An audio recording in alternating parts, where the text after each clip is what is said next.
Our reading from Proverbs last Sunday was about the voice of wisdom crying in the streets. Wisdom was understood as a central characteristic of God and present in the world to guide our lives with compassion.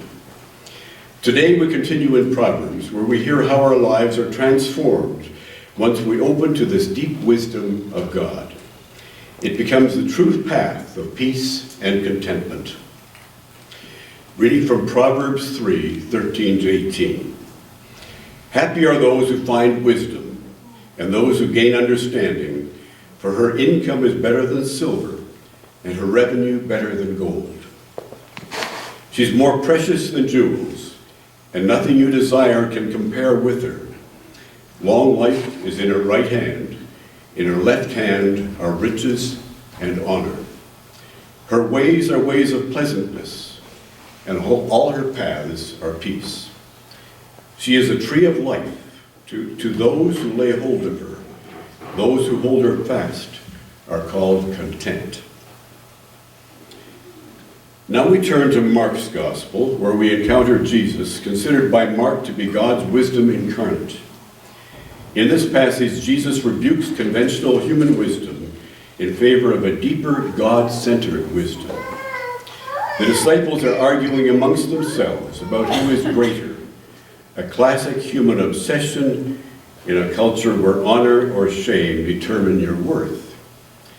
Children were considered to be very low status in this culture, equivalent to slaves. And so Jesus, taking a child in his arms and challenging his students to welcome them as full members of the community, challenged convention.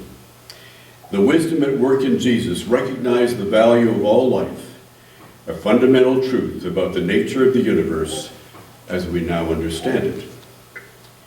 Reading from Mark 9:33-37.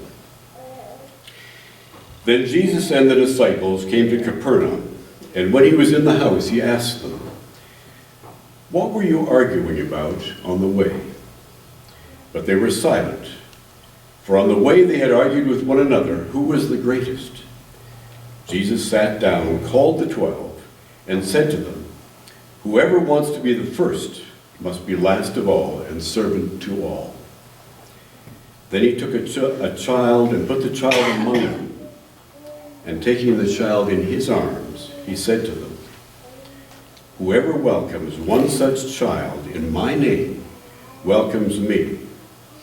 And whoever welcomes me welcomes not me, but the one who sent me." Hear what the Spirit is saying to the church. Thanks be to God.